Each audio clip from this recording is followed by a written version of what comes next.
Hello gamers, I'm GloryHoundd, and today I have with me not Ellen, I have Lizzy Funkhouser from Board Game Spotlight. Hello, Lizzy. Oh, hold on. Go ahead. Say hello again. I totally muted you. You muted me. I'm so sorry. Goodness. Hi. Hi, Lizzy. Hi, GloryHoundd/cat. That's right. And hello to our chat today. It looks like we have Omar in chat. So Ellen couldn't make it today because she's not feeling good, but Lizzy is amazing and is going to have an amazing day with us. I'm really excited for you to be here. So Lizzy, can you tell us a little bit about yourself and where you're from in case some of our viewers don't know? So I am Lizzy. I run the Board Game Spotlight, mostly the Facebook group, which is obviously on Facebook. We have about 22,000 members. My husband and I do live streams and reviews. We also have a YouTube channel and Instagram and a TikTok and all the social media. So we just like to share positivity and share the love of gaming. I love Board Game Spotlight because of that. You guys make sure to keep the group very, very friendly, very positive with everything. And Derek is so crazy. He's so hyped up about everything that comes out. It's hilarious. I love it. But he's so genuine. I think some people don't believe it, but he really is genuinely that excited about everything, not just board games. Like he is at 10 all the time. And I tell him that all the time. I'm like, you gotta like dial it back. Not everything is like, more so with like our personal stuff. I'm like, not everything is a 10 emergency. Maybe, you know, figure out like 6 or 7 sometimes, but he's always intense. You're like, I need to rate you to rate like where you're at, like on a personal level right now. Okay? Like dropping your toast in the morning, that's like a 2 or a 3. I mean, like losing a child, that's maybe a 10, you know? Oh my gosh. But you know what? Him bringing the excitement in, though, that makes things so much fun. Like, I really like having, there's something about it whenever you're super excited about a board game and everything just, I don't know, flows easier. Like, whenever I'm not excited to play something, I'm like, like, and it kind of like salts the game a little bit sometimes. You know, it could be a really good game. Like, actually, I have a game I'm going to talk about today that I want to talk about because I think you've played it before. Have you played Meadow? Yeah, I played that. Okay, we're going to talk about it a little bit later, but first, I know that you just moved. So you were living in California and you just moved and everything. How's everything going settling in? Well, so we moved from California to my in-laws' house until Derek deployed. In case you didn't know, Derek was deployed for like a year. And then after he left, I moved in with my parents up in Chicago, and I was there the whole time he was gone up until like the week he came back. Derek and I bought a house and I moved into the house without him. So I did like all the work. I went and saw all the houses. I went and signed all the stuff as his like power of attorney. I moved. I arranged to get all their stuff out of storage. I arranged to get it all into the house. I had unpacked a good amount of the house. So like when I picked him up from the airport, like we went and saw family, had dinner, and then we drove home together. He had never seen our house. He had no idea where it was, what it looked like, other than like the FaceTiming I had done. Oh my gosh. You know, it's not great to see a house on FaceTime, but it turned out really great. We love the house. He loves it. He thinks that, you know, did a great job picking everything out. So super stressful. Very stressful. Really nice. Oh my goodness. I can't believe that. I can't imagine going through all that, like looking for the house, you know, and you have a kid, you're helping manage Board Game Spotlight. Like there's all this stuff that's happening. And then of course Derek just shows up. He's like, do. Like, oh yeah, good job. Oh, I mean, good job on that house visit. He did all like the like financial stuff because it was all like in his name, and we did the VA loan and stuff. So he did a lot of stuff online, and so it wasn't like perfectly stress-free for him, but he did get to come home to a brand new house that was like basically unpacked and set up. So that's awesome. I did leave the board games for him though. I was like, I'm not going to mess with those. You can do that. I'm going to get the kitchen set up and like the bedroom so we have somewhere to stay, and you can unpack the games. Let's see here. Lanniston says, hey, Twitch says, you were playing Borderlands 3. Great bait and switch. Oops. Sorry, Lanniston. I think it said that Twitch was having issues with streaming, so that's probably what it is. And Omar says, I'm going to need to try Meadow. Lots of FOMO behind that. There's lots of FOMO behind Meadow right now, like seriously. So one last question about your move and stuff, because I'm super curious about it. Just this is for like my own need. What was the first game you played whenever you were in the house? Do you know? Can you think of it? I don't want to put you on the In spot the right house. now. Well, like the first time we played when he was back, I'm pretty sure was Skull King because that's like all we play. But that was with his like our families. The first game in the house. Like, was there something really that you were really excited that whenever he came back, you're like, oh my God, we need to play this because either he missed it while he was on deployment. There was so much. And like really? when he came back and we actually got settled, we played like so many games, like one on top of the other. I don't know what the first game was. I know that we played like Whatnot Cabinet. I know we played Kohaku pretty early. We definitely started with a lot of the lighter games. Okay. So you're like it was reintroducing like him back into the games. You're like, here you go. Here's your.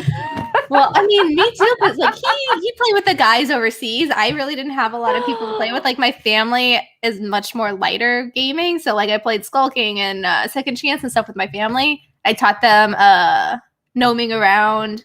So we did play a few games, but gnoming around, heavier things. Gnoming around. Did you play that? It's so cute. I did not. That sounds hilarious. It's like golf. Gnoming around. It's Grandpa Bex. It's like golf, but with gnomes, and then you can like hop the cards so you can create better. It's so fun. Oh my gosh, that's hilarious. So you gotta look it up. Where's my pen? I'm looking that up for later. Let me get my pen. Gnoming around. I love things with like funny puns in it and stuff too. Yes, it's great. Yeah, we started playing that. We got our copy like in December, I think. So I've been playing that for quite a bit. I love it. I love it. Super fun. Well, talking about board games in general, I did want to talk about Meadow, and I'm really excited that you've also played Meadow because, like, oh my goodness, there we go. There's so much hype around this game, and I'm going to tell you all right off the bat. I'm just going to spoil it for everybody. I'm sorry. I did not enjoy this game. Really? I feel bad. Yeah, and I feel bad because everybody's so excited about it, and I'm glad you played it because I want you to explain to me why you like it so much, because this game has a lot of really interesting mechanics in it.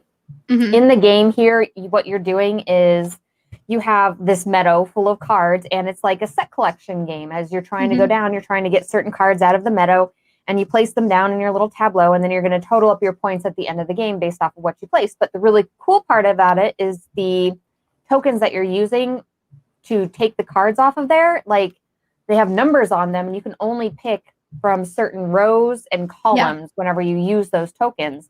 Or you can use those tokens to do special abilities up in like the campsite area, which when I heard the mechanics for this, I was so interested in the mechanics. I was like, oh my gosh, this sounds so cool. I love it whenever you are given a very small amount of things you can do, and then you have to pick, you know, like those things are like dual purpose. I love having to pick because I feel like it makes a lot of like really, really tough choices in the game. But for me, like it fell flat, and I don't know why. And I'm really upset about it because everybody loves this game so much. Why did you like this game so much, Lizzy? Well, see, this was one when Derek was gone, so I had to play this solo. So I don't know if my experience is going to be the same as yours because I didn't play against an actual person. But the solo mode had me like shuffle all the like the sticks, I guess, that weren't used, and then I would randomly draw one after I took my turn, and it would just randomly take a spot. So the AI player wasn't specifically going after what I was going. They couldn't see what I was getting and kind of block me. I mean, they still did sometimes. And I did really like that you use a symbol and then you can like cover it up and it kind of grows. But I mean, this was several months ago. I got an early release copy. So, I mean, and Derek's been back almost 3 months. So this is probably like 4 or 5 months ago that I played it. I remember really liking it. I thought it was really interesting using the dual purpose where you can go and plan it out. That took some thinking, and I really enjoyed that. And I usually like planning games. That one is a lot harder to plan for because everything shifts and like you bring out new cards, so you never know what's going to be available. Right. Well, that's a big thing. So in chat, if you've played this game in chat, let me know why you liked it, because I'm going to put your comment up on screen. I'm really, really curious because, like I said, when I was looking at the mechanics and reading it, I was like, oh my gosh, I'm going to love this game because of these tiles right here. And, you know, you can use them in dual ways and everything. I haven't played the solo mode, though. And I really loved, too, that they had the little card holders and stuff. Like, they did so many cute things with this game. And when I finished playing it, I played it a couple times, but only at 2 players. I was like, dang it. have you ever had it where like you just want to like a game? I'm like, why Yes. don't I like this game? I need to like this game more. What is wrong with me? Yeah, actually, we had a Kickstarter get delivered, and I remember playing it like as a preview and really liking it. And then Derek and I were playing the game, and we're just like, has something changed? Like, Yeah. why are we not enjoying this more? And then like we got like halfway through the game, and neither of us were enjoying it. And then I ended up like the next day, I went back and I watched our preview, and I'm like, no, it's the same. Have we just like thrown in our taste? Weird. Like, what has changed that we don't like it anymore? It was a really weird feeling. But yeah, it does happen, and you're not gonna love every game, you know. That's totally fine. It's totally understandable. Right, absolutely. Bob says, I love the artwork and the color palette in the game. It just looks so cool. I agree. The artwork and the cards in this game are fantastic. Like, they're so cute. I love looking at them. There's like so many fantastic things about this game. Like, it would rank so high for me if I just had that feeling of like excitement when I'm playing it. But maybe it just works better as those solo games, and gamers who are maybe more Euro style gamers who like having like their own personal game, but also like with somebody. Does that make sense?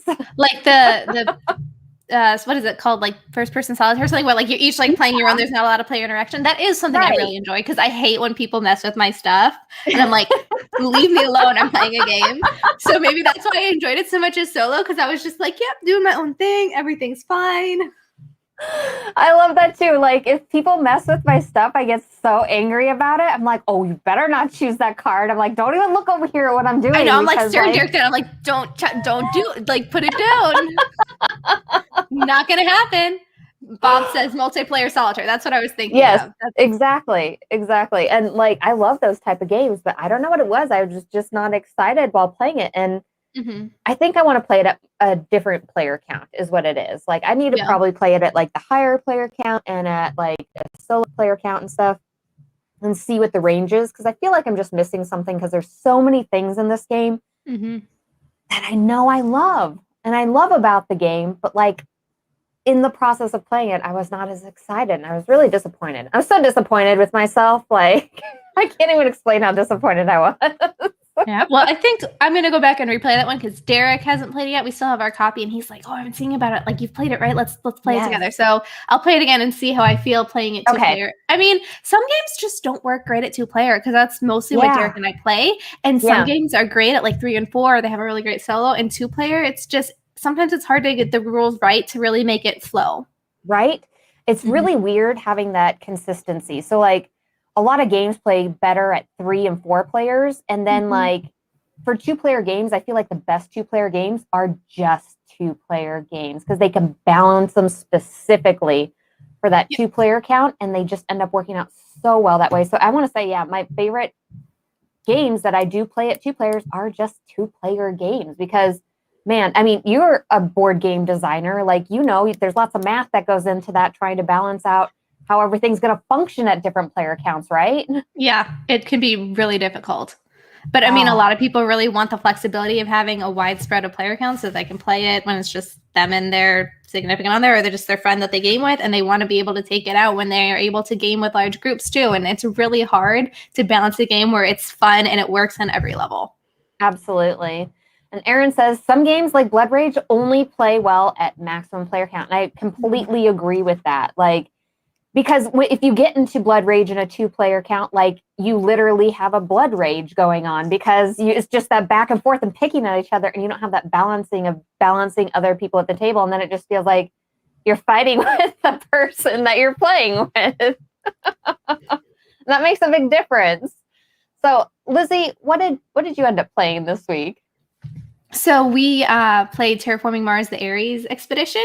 So I am probably like one of the only people in like the hobby that didn't play Terraforming Mars. Like, oh, really? You never played the original? I played like half a game. I remember it was when Seb was like newborn and we had people over and they wanted to play. So like they set up the game and I went and put him to bed and like fed him and everything. And by the time I came out, they had like played for me for half the game. And they're like, okay, go ahead and like sit down. And so like they had this really good like engine going for me, but I didn't know what was going on. So every round Derek's like, here, move this, you get this, pay for this. okay, your turn's over. So like I didn't actually play Terraforming Mars.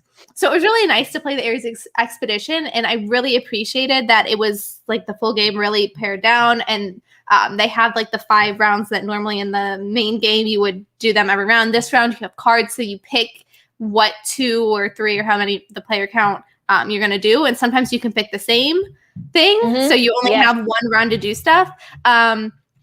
I feel like with these kind of games, I really focus on like pushing to the end of the game. Like I really only focused on getting heat and like flipping the ocean tiles. And I flipped all the ocean tiles in our game. I did most of the heat and the oxygen, like raising the temperature. It ended up being really close. I think it was within like 5 or 6, but I really liked like the pared down, really much faster, simpler setup. And I love that there's a how to play video for it, or watch it played, Rodney. Like yes, right. Anytime there's a Rodney video, I'm like, that's like to the top of our playlist. Let's do it. I played Aries Expedition too, and like I really liked the much simpler setup of it too, and everything. And man, if you all missed out, I know people in chat are talking about the Kickstarter edition versus the original. That Kickstarter edition is so nice comparatively, because we ended up getting the original version and the Kickstarter version, just the way it worked out. And we got the original Target version first, and it has the regular player boards. And as I'm doing it, I'm just like, oh man, they messed up here. Why would you even give people these regular boards? They're terrible. They're just terrible. Yeah, I remember Derek had like the upgraded boards for the original game, like where you have like the overlays so that the cubes don't bounce around, and the Kickstarter, I believe that's what we have, because it has the places for the cubes so that they don't get knocked around. That's like a really big thing. Like I can't imagine playing the game without that. It would be so annoying. You can't, because the little cubes are so tiny and it's so annoying. And I actually have a secret for everybody who did get the regular version. If you head over to Game Trays, they have the player boards for the regular Terraforming Mars, and they do work. You can have them work for Aries Expedition as well, which makes it so great. You have recessed boards that count things and everything. And I think almost everything is correctly labeled as far as your heat and your energy and all sorts of stuff. So if you are having issues with that, you can head on over there and probably pick those up, because with this particular game, it's like one slam, like your fist on the table or anything like that, and it's like all over. Your game is ruined. Your game is ruined. And that's like the worst thing when you're playing, or if you have like a kid or cats or anything, right? It's a big deal. Yeah. Here's the other thing I really liked, and I know you mentioned this, everybody picks a certain thing. It's like 1, 2, 3, 4, 5, you pick a certain thing and you get to do it.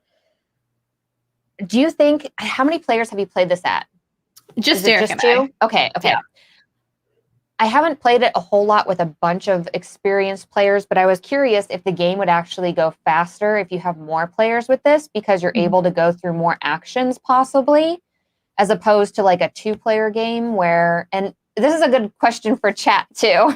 If you played it with higher player counts, do your games actually go faster because you're able to go through more actions faster? I'm just kind of curious about that. Maybe, but like I found there were quite a few times where Derek and I played the same card anyway. Like, I don't know. I didn't look into the rules if you're like allowed to discuss what you're going to do, but sometimes you really want that bonus that you get for choosing that round anyway. Right? So it's like, I don't care if you're doing that one. I also want that bonus. That's like part of my plan for this round. But as I'm putting down my cards, I'm always like, you better not pick the same thing as me, because I want to do 2 actions. You better not pick the same thing. It is nice when the other person does something that it falls perfectly in your plan. You're like, yes, that's what I was hoping you would do. Good job. We're on the same wavelength. Yes, let's keep it here. You turn to the other player, you're like, exactly as planned. Basically, yes. That was me the whole game. Oh, Mark says Aries is much cleaner solo experience than the original game. I haven't played the solo experience for it, but I'm sure it's good. Like, I love Terraforming Mars, but man, I really feel like the Aries Expedition just streamlined a lot of this stuff with it. Just a ton of stuff. And it just made it so much better. And Derek said, like, I really don't remember the original game, but they upgraded the art and got new art, and it just looks a lot better. Oh, yeah, absolutely. Hello, Glory Mom. Hello, Kabuki Kid. Everybody coming in. How are all of you? We have Bob and Mark in there. Thanks for showing up and hanging out with us today. So let's see here. What else did we end up playing? feel like we're going through these pretty fast today. Oh my goodness. Let's see here. I ended up playing, I ended up playing We're Doomed. Have you ever played We're Doomed? No. Oh Wait, my gosh. Hang on. Is that... As soon as you see it, I think it's an older one, right? And there's like the big hourglass type Yes. thing? Yes. We played it at PAX Unplugged, maybe? So like almost like a year and a half ago. Like it's been a while. You're like trying to get off the planet and you're trying to like yes, I have played that game. That's it. So with We're Doomed here, I don't know if everybody knows about this game because I feel like this game kind of flew under the radar. And sadly, when it was going to retail and being released a whole bunch and everything, COVID happened, So the game has been out for a while, but not really that long because...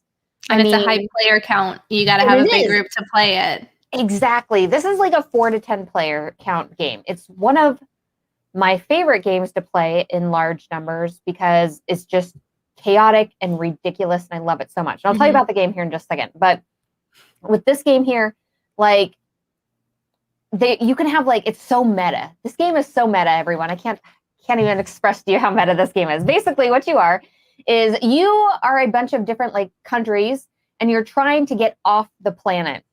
And the way that you get off your planet is you put all your resources into the project, which is like the little box of the game. And you have a limited amount of abilities that you can go ahead and do. And it's one of these things like get influence or get resources or like steal an influence, steal resources. You can nuke somebody. And I think there's maybe like one other thing you can do, but it's like very, very short amount of things you can do on your turn. You do your one thing on your turn, it's next player's turn, you go all the way around, and then at the end, you donate to the project, and whoever donates the most gets an influence, and then they go ahead and get an event card, and some sort of crazy event might happen.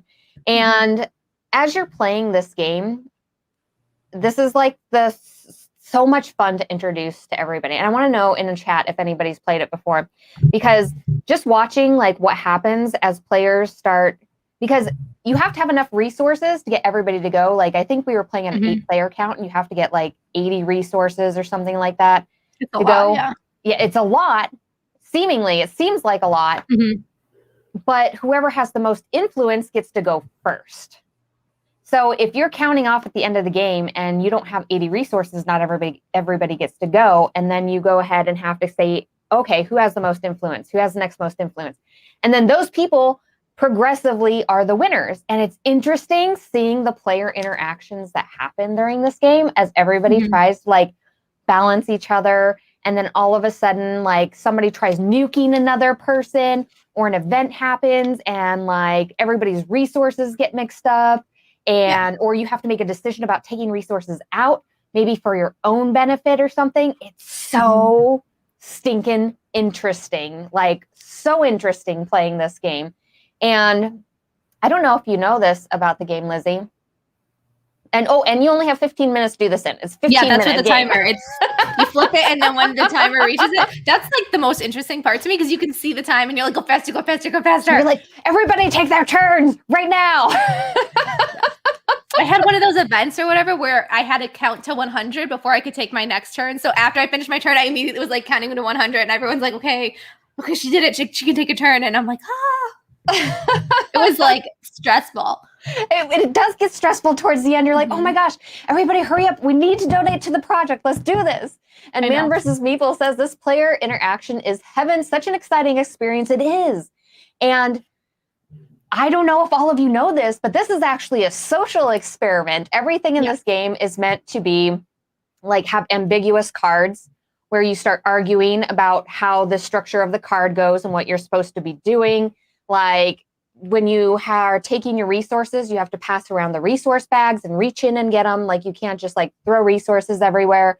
Like everything in this game is meant to slow you down and what you're doing in the game and make you have those player interactions. It forces you to have those player interactions in the game, which is some of the best gameplay if you're looking for large player count games and you want to get everybody interactive and doing things and everything. And it's just so interesting to see how like it's like seeing the rise of civilization, and then it crumbles as it goes down. Crumbles so hard. I remember when we were playing it, we had someone who's like, if everyone just takes their resources and puts it in, and that's what we do every round, it's going to happen. We're like, I know, but we have these superpowers and we want it. And they're like, no, if you just take the resources and and they were like very adamant that that's what you're supposed to do. And we're all like trying to play the game, and they were just like slowing it down. And they're like, no, we can all get off if everyone just does this. And we're like, that's not the point of the game. And they're like, but you would win. So like it turned into this like whole big discussion about like the game and how meta it is. And they were trying to make it, and we're just like, okay, this is stressful now.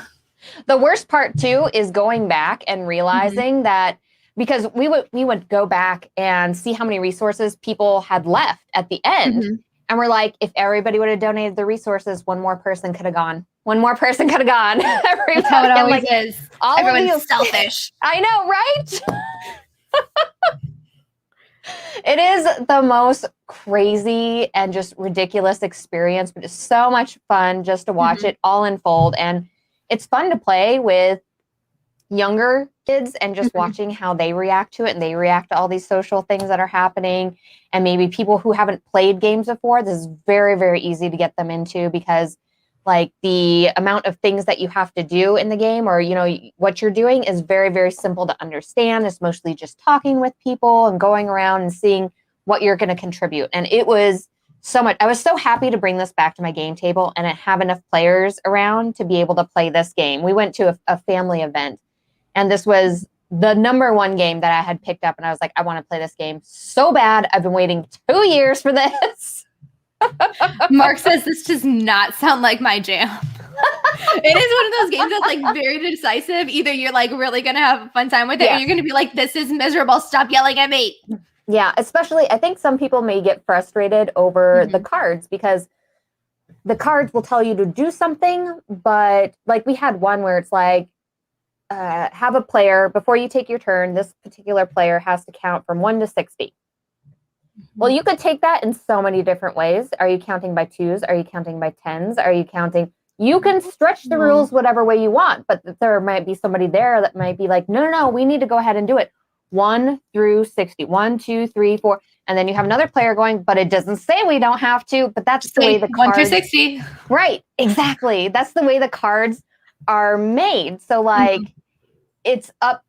You are only holding yourselves back from that. So it's really, really interesting. And I could see how some people who definitely are like very strict on rules might not like this game, but man, it is so much fun. I love this game so much. I cannot say enough good stuff about it.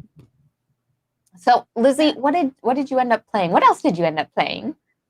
We've also played Trails from Keymaster. Okay. So this is kind of like a follow-up to the success of Parks. And this was a deal with Target, so it came straight to retail, which is so exciting. And it's by Henry Audubon, who did Parks. So I was like kind of expecting it to be a similar experience, but the gameplay is really different, and I really enjoyed it. And Derek and I were talking. We haven't played with the Parks expansion Nightfall yet, but we think we might like Trails better. Really? Okay, I was going to ask you that. Okay. Yes. So, because I mean, on the surface, it kind of looks the same. You have the trail that you lay out, and there's like the beginning and the end. But instead of everyone going together and then you like reset at the end, you go back and forth across the trail. And you're only supposed to go 1 or 2 spaces at a time. You can't really jump ahead. You do have a canteen that allows you to do it once, but you had to get back to the beginning of the trailhead to like reset that. So you really can't jump super far ahead. So everyone's getting the equal number of turns going back and forth. And as you're moving, when you get to the end trail, there's a sun. You can see it there. It like moves, and that's the round counter. So when it gets to the beginning of the trailhead, like that's the end. Okay. It's really interesting. Different resources. You are taking pictures, which is similar, but the way you do it is different. There's birds on the explore tiles and on the picture tiles, and you can collect those, and that's a mechanic like trying to score. It's just really interesting how it looks the same as Parks, but I feel like the gameplay is really different, and I feel like it's a bit more streamlined. I like that you go back and forth, and there's not really like an end point where everyone like gathers and you have to reset everything. It flows a lot smoother to me. Okay, you actually answered a lot of my questions about this, because Parks is such an adorable game, I and mean, I still love it. It's still a great game. right? And it's so cute, and all the pieces are gorgeous, and the gameplay is really easy to get people involved in and everything. And then when I saw Trails, I was like, oh, like, why did they make like the same pretty much game? I'm like, this better. Like, I was curious as to what the differences were, just and how it felt to play the game. Like, do you feel like this one is harder to play or like more challenging to play than Parks, or are they about the same? I would say they're about the same. I mean, level of difficulty are probably about the same. Maybe they try to make it slightly easier because this is more a, I don't want to say mass produced, but this is more to like non-super hobby because they did release it to Target. So it's more readily available than something that's Kickstarted. And there is a how to watch it played video for this one as well. So like that was another like, oh yes, let's watch it and play it. Awesome. Okay, I have a question for you. Yes. So since you watch a lot of Rodney's Watch It Played and everything like that, do you ever get sleepy while listening to the rules? Oh yeah. Okay. Like I get like not just me. Sometimes in a really like, long rules thing, I get tired. I get like RBS, so like I zero in and like I'm focusing on it, and so I don't like pay any attention. And Derek's always like, "Are you okay? Like, what are you doing?" I'm like, no, I'm focused. This is just everything else kind of goes away, and so I do kind of get sleepy because I am so focused, but I really learn a lot better when I watch videos like that because Derek and I learn so differently, and we have such different styles of learning games that we try and help each other, and it just is like this big mess. He's been like, oh, we should like try and like live stream us opening a game and learning it and playing it. I'm like, that would be a disaster.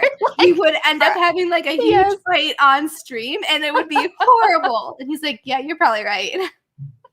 I always know that, okay, so I'm the rules reader in my house. So I read pretty much the majority of the rules, probably about 80% of the rules, especially if it's a harder game or a bigger game, I'll read the rules. And because I pick up my information from reading things, it's better for me to read them than to watch a video usually. But whenever I like relay those rules to Derek for some reason, it's always like, he's always like, okay. And then he's like secretly like pulling up Rodney on his phone, like,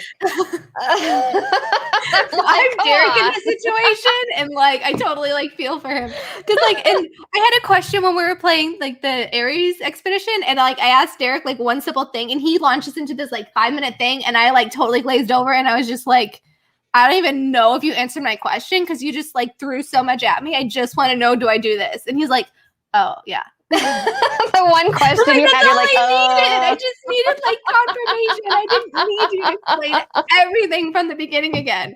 But he's just like information overload, and I'm always like, oh, okay, let's take a step back.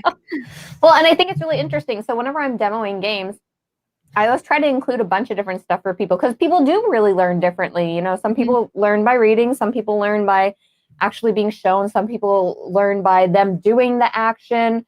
You know, there's the watching it happen as it's being spoken and everything. So I always try to incorporate that into all of my games when I'm demoing games for people.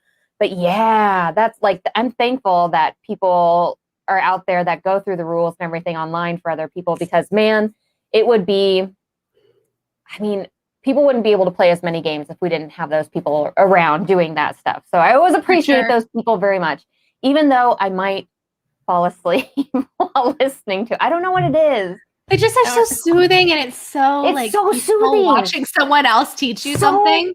Soothing, and I don't know why. And I can't even like, I'll sit in bed with my iPad, so I'll be laying down. And as soon as I lay down, I'm like, this is trouble. You better get up. You better get up. This is trouble. You can't watch the rules like that. I know. Derek always wants to stop in the middle too, because he'll be like, okay, I think I get the gist, and he'll try and stop it. I'm like, no, if you're not going to teach me and I'm going to watch it, like, let me watch all of it. Because then he'll stop in the middle, and then in the middle of the game, he'll be like, wait, are we doing this right? Should we do this? I'm like, we should have just watched the video. Let me learn my way. That's Derek right there. He's like, I read the rules. He's like, I'm pretty sure I got it. I'm like, you read the rules. I didn't. So Mark says I skim first, then I set up the components and move stuff around. Then I read more thoroughly. Oh, that's really interesting too, because there is something to be said too about setting up the game first. I always feel like I have to set up the game first and then read the rules for myself because I feel like by setting up the game, now I know where the placement of everything is and what everything's called. And now I can properly read the rules when I do it. Yeah, I do that too. So that way, if it says like move something here and I'm not getting it from the words, I can like go and like try and do it on the thing. I'm like, okay, I see what they're doing now. That makes more sense, being able to like mess with the pieces. Exactly. That makes a big difference for me too. Charity Board Gamer here says, James Hudson said it well. Don't call the game simple. That sets expectations that can hurt the fun and joy in learning the game itself. Yeah, I don't think simple is a really good word. That's actually a really interesting thing to bring up. So I always say family weight game or games that you can play with anyone, even non-gamers and stuff, because just because a game is labeled as like simple by some people, it can still be an amazing game. And I actually think that simple gameplay with the complexity of choices in it are probably the best games to play. Like if I'm able to learn it really fast and teach it to a bunch of people, but then like on your turn, even though you have like these few things you can do on your turn, you're like, oh my God, what should I do? What should I do? Like those are the best games for me. So I don't feel like simple is necessarily a bad thing. How do you feel about that, Lizzy?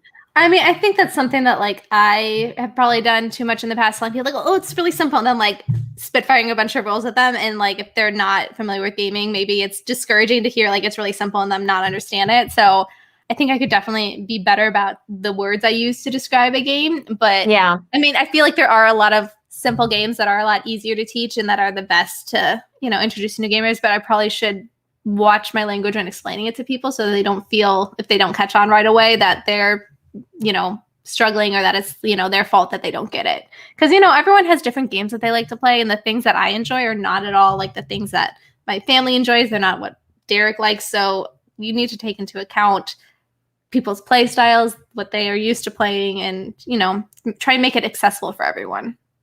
I totally agree with that because, man, my level of simplicity is like super high, actually, comparatively, probably to some other people, you know? Mm-hmm. And so me going in and being like, oh, this is a simple game, it might not be somebody's cup of tea because even though I think it's simple. So yeah, I don't think that's like the best word to use on that stuff. Like, I don't know. Let's see here. Chat. Do you have any questions for Lizzy, chat? Like, this is not an everyday thing having Lizzy on. So if you have any questions and everything, let us know. Lizzy, what else do you want to talk about today? Anything else going on? Got any cool new games in since you guys play games all the time? Oh, we got in the Unmatched Deadpool. Yes. So oh my gosh, super excited to bring that out. Derek loves Unmatched. So we have those. Oh my gosh. We still have not played the Buffy one, which I'm so excited about. I have to play Spike because I'm obsessed. Okay, I watched the show like after it had been like finished for like 10 years or something. Like I was really late to Buffy and I'm like obsessed with Spike. I've watched the show through like 3 or 4 times and I was actually just thinking I should rewatch this. So super excited about Deadpool. I bet I can get Derek to play Deadpool and I can be Spike. And I bet that would be a fantastic matchup. I bet it would be love amazing. that matchup so much. I know. Deadpool and Spike. We played this too. Who did we end up playing with it? We played Deadpool versus Bruce Lee. That's right. We played Deadpool versus Bruce Lee, which if you all like the Unmatched series here, you 100% need to get the Deadpool like set because the Deadpool set is so completely different than any other Unmatched game and how the cards operate because those cards are going to they're going to break the fourth wall. They're going to reference the gamers and what's happening on the table and what's going on around you and stuff. And I love that they brought the spirit of Deadpool into the cards, like in the most perfect way possible. And they're just so well themed. Like, oh my God, I cannot say enough about. No, I have to go open it and read all the cards. So I'm gonna. You do have to open it and just read all the cards because the cards are so amazing. And it's like Deadpool went through all the cards and made them himself. So like it looks like they're taped together or made from different cards and stuff. It's freaking so cute. I love when things break the fourth wall. Like that's like one of my favorite things. And I feel like more TV shows and stuff should subtly use it. Like I love that. Oh, it kind of reminds me. Okay, go ahead. Oh, no, go ahead. You finish. Well, we're watching Schmigadoon. I don't know if you've heard of that on Apple TV, and that kind of does that. It's like a parody of musicals about this couple who like cross this bridge into this random town when they're on a hike, and they can't leave until they find their true love, and apparently it's not each other. And so everything is themed as like musicals, and like everyone starts singing. They're like, Oh, I love that. Not real, like, and then they have to like start singing and taking part of it, and they're like, no, this is not like what we want to be doing. And it's just very fourth wall, very funny, and like I feel like it's kind of that same Deadpool vibes. I love it whenever musicals are added to shows. Like, we need more of that. I need more of people breaking out into musicals and shows and stuff like that. Absolutely. And it has so many big names. It's so funny. Hello, we game together. I'm not sure if this is Ellen or Randy. How are you doing today? Yes, I already told everybody we're super sorry that Ellen was sick today and could not join us. I'm super sad. I hope she feels better. So I hope, or you feel better, whichever one of you it is. Now, Man vs. Meeple here has a question for you. Do you have a couples game or like a special game to bring back memories? That's a really interesting question.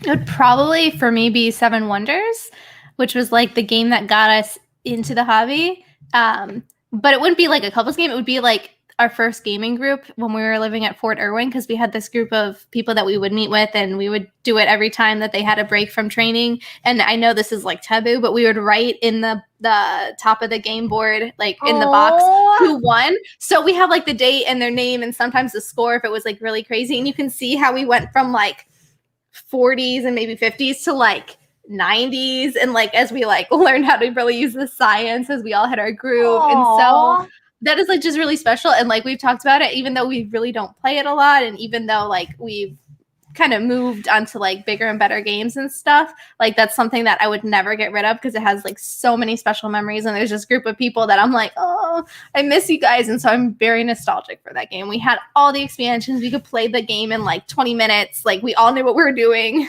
They had rules about like I could not use Giza anymore because I would always use it, and I would always like be into like, Lizzy, you either have to pick something new or we're gonna assign you a different tile. Like we're sick of it. And you can't sit next to this person because you always feed off of there. So like we got very meta about the game. So that's definitely nostalgia for me. That's so awesome. Like, do you have your own written rules like in the box? You're like, Lizzy could never sit next to we just remember it. I do love though pretty meta how you did go ahead and put everybody's like scores and stuff in the box whenever they want. That's really, really cool, because although that might be like super taboo for people, I feel like, especially if you love that game so much and you're going to keep that game forever and everything, how much fun is it to look back on that and just see all those? And that is a huge memory. Man, mine is nowhere near as good as that, Lizzy. Dang it. I'm sorry.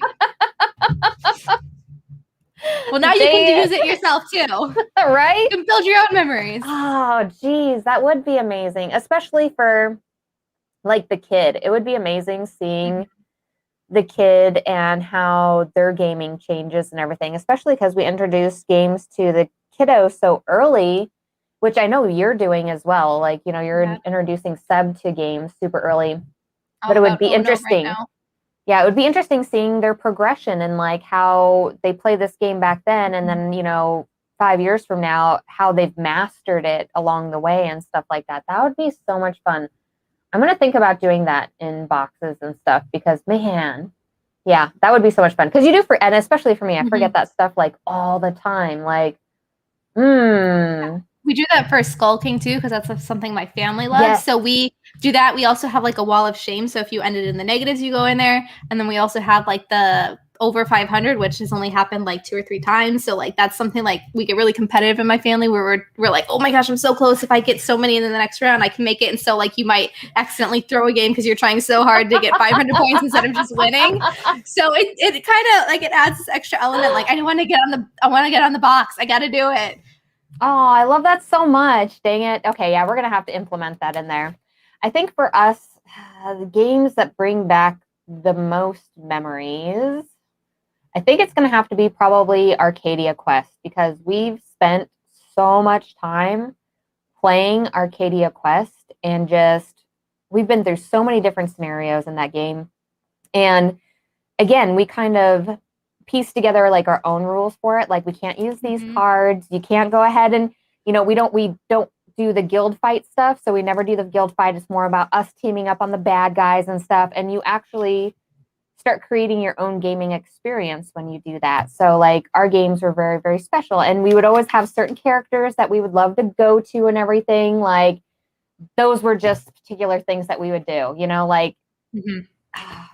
and it brings back so many memories. Like that's still, it's a game I would totally play today with the doctor. I'd pull it right up and be like, all right, let's play Arcadia Quest. Like, I don't care. Stop everything you're doing today. And we need to play that game. Like, Derek, let's get it out. Right? Okay, I have not played that game, so I don't have any. Oh no, you haven't played it? No, Oh, my I don't think we've goodness. ever even owned it. Yeah. Oh, I'll have to my ask Derek about it. goodness. I'll have to look it up after this. Oh, it's so adorable. So I'm going to tell you about it because it's like one of my favorite Please games. do. I need to know now. Because we can. All right. Hold on. Let me pull it up. Okay. So this is a game. It's actually back in 2014. Oh my gosh. It's so old comparatively. I can't even believe how old it is. Has anybody else in chat played this game before? It was super popular. It was one of the big games that Come On had that made Come On so big. Like it was, man, it was just one of their big games. They had made all these minis for it, and every single campaign you got like hundreds of minis, I feel like, and all of them were spoofy. So all of them were based off of other characters. Like, you know, if you have like a Harry Potter character, what is it? Voldemort. So they have like a Voldemort style character in here that you can play as and stuff. And your characters that all have a guild that you belong to, and you're going through and you're trying to, it's like campaignish where you're going to try to kill all the bad guys or knock all the bad guys out as you're playing through it. And so you can play ranged characters and, you know, fire arrows across the board and everything. And you all, if you get knocked out, you can resurrect back in your little taverny area and stuff. And it's just it's reminiscent of like a dungeon crawl game, but with like that really funny, cute theme on top of it. And like just ridiculous, cute things are happening in the game when monsters are trying to take over stuff. Like there's a bad guy, a big orc, and he's big and giant, and he's called Schmetterling, which is butterfly in German. And I was like, oh, that's lovely. Amazing. It's so cute. I love it. It's so adorable. See, there's the Voldemort, there's the Voldemort character, right? Yes. Oh, I love it. But it's so much fun to play with kids. I mean, everybody just enjoys it. You know, you have your movement on the card, you have your health on the card. You're just running around trying to knock people out and knock out the bad guys and stuff and get to the end. And you have little portals you can run through. It's like light dungeon crawler, but it is so cute and so fun. Oh my gosh. It does look adorable. If you all ever make it out here, we're just going to play together because it's crazy. It's so cute. That's a deal. We'll have to plan something eventually when things calm down for sure. Oh, okay. So Omar here says, I would love to try this or the Starcadia Quest update. Yeah, Starcadia was the space version of this right here. And Philip says, can Derek Funkhouser spell Arcadia? What's that about? Oh, they like to tease each other. It's fine. Teasing them. It's fine. All right. So let's see here. Is there anything else you want to talk about today? I think we're getting close to our time going out. Any final comments? Any final suggestions? Play more games, everybody, right? Well, of course, yeah. Like I said before, we're teaching Seb a lot of games, so we got him like Rhino Hero. We have been playing Uno. He calls it Ono. And so we have like the regular one, and then my mom found this like tiny version, and the cards are like this big, and that's the one he wants to play, obviously, because the mini cards are so fun, but they're so hard to like get in a pile and keep them straight and shuffle, and it's just like, oh, child, you are trying my patience with this game. And he wants to hold, you know how you like fan the cards out, he can't do that, so he's always like, make my cards go like that, and he's like handing me the cards, and I'm like, you have to fan them, and then he's pretty cute. Yeah, and then he's like hiding behind hee, you know. But it's good because he's recognizing color and number. And so it's a lot of fun to play with him because he can actually play a full game of Uno by himself. We have Strike. He can play that, and that's super fun. And that's a fun, quick, easy game. We have Loop and Chewy. So we've been playing that a lot. Oh, nice. That one he's not as good at because, like, if his thing gets bumped, he's like, "Oh no, I gotta put it back." And we're like, "No, you gotta wait." Like someone's going to lose. He does not enjoy losing. So the other day we played for winner gets to pick their TV show, and he like was like figuring out that he was about to lose, and he's like, "You're gonna make me watch Pop's Burgers." Oh, I was like, "Okay, we can watch Phineas and Ferb. It's fine." that'll make him better at winning, though. Be like, I get to pick the TV. Okay. Yes. Now he has incentive to learn how to win really fast. Yes. I know that might like give rise to cheating though. So we got to watch that a little because we are trying to like teach him it's okay to lose. Like I don't want to like crush him anything. Obviously I want him to like enjoy playing games, but I also want him to learn to lose gracefully because he's not always going to win everything. So he's gotten a lot better. Like we talked to him about it and like he sees him when we lose and we like congratulate him and like when he loses, he like will congratulate us, but he'll be like sobbing through it, be like, "Good job, mommy, good game." And I'm like, he has such a tender heart. Oh my gosh. Yes. He's like his father though. He's a bit dramatic and everything. Okay. So we're just trying to teach him emotions are fine, but you have to be okay with not always winning, and you have to be gracious when you lose, and you can be upset. It's a lot of. It's a lot of fun, interesting things. 4s are very emotional years. So, well, let's see. I want to know who in chat is teaching younger kids how to play and what sort of games you're introducing them to. Because when I was teaching Cassandra how to play games, it was back in it was probably back in 2014 actually, because we started right around that 4-year-old age there, and there weren't as many games like kids.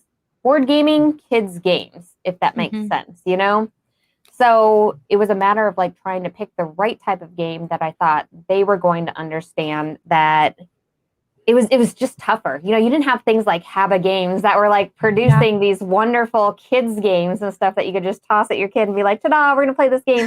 And then you're going to learn these amazing mechanics that you can use later on whenever you play these other games, And I think we started with King of Tokyo for our kiddo because that one, it's so easy to get them integrated into, and we didn't end up playing with like the extra power cards, but it's such an exciting game for kids because they get to be like the monster, they get to be up there and see if they're punching people out or if they're going back to heal, and so they get to choose a little bit more of what they were doing and stuff.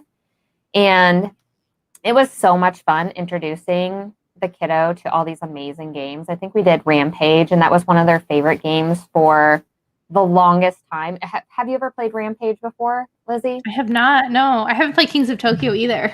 Oh gosh. Oh gosh. You need to play. I know. Derek has played it, and I think he taught my like nephews. He likes to try out games with them and teach them stuff. So there's a lot of really classic games that I haven't played, or I just have played once and been like, okay, because we did get into the hobby a little bit later, or like right when it was like really rising. So we missed out on a lot of the classic games, and we just kind of jumped into the more hobby side.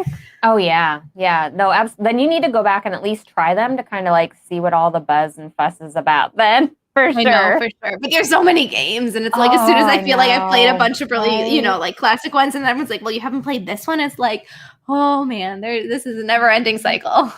Here's a perfect picture of Rampage. So Rampage is based, or I guess is Terror in Meeple City now, is based off of you being a monster and you're running around, you're wrecking buildings and eating meeples. So like you can see as a 4-year-old how that would be so very, very interesting. Yeah, to run around as a dragon. And to wreck the buildings, you pick up the piece and then you drop it on a building, and then like the pieces kind of fly across the board. Or you can use like your breath power, and so you basically like put your chin on the meeple and you blow, and you see if you can like blow anything off of the building and stuff. Like it's such a cute interactive game for kids. It was their favorite game for many, many, many years because of that. Oh, I could see that. Yeah. That we just got, it's like Storytime Chess, and it like is supposed to teach chess through stories. And like I read it, and Seb, he does really well with like the pawns and stuff. But the kind of more unique motions, like the diagonal and like the 7 or the L for like the horse, he really did not struggle. But then like they have you play out a scenario with the pawns where you move them forward, and then he moves one forward, and then he like wants you to play exactly the same way every time. And I'm trying to You're like, that's you not how can that like works. do it. Like he wants to do them in order. And then like, I take yours, you take mine, I take your, and I'm like, we got the motions down, but we got like you a little bit more free thinking here. Let's go off book. Right? So, Let's go off story. Story time. He's like very though. particular. It's very cute watching him play though, because he's like, Mama, your turn. No, don't do that one. Mama, your turn. It's like you can't. You shouldn't be playing there. Yes, Trust like he me. wants to control. Trust And I'm like, me. if you want me to play, you gotta let Mama play. Come on. So it's fun trying to teach kids. It's definitely a challenge. Storytime chess is really good though. We ended up doing it is. storytime chess with our kid as well, and we taught them chess at a very young age as well, because it's like, well, one, you can play it in school pretty easily and do clubs and everything with it, but it's such a fantastic strategic game. Still, like there's a reason why it's been around forever. It's like so fantastic.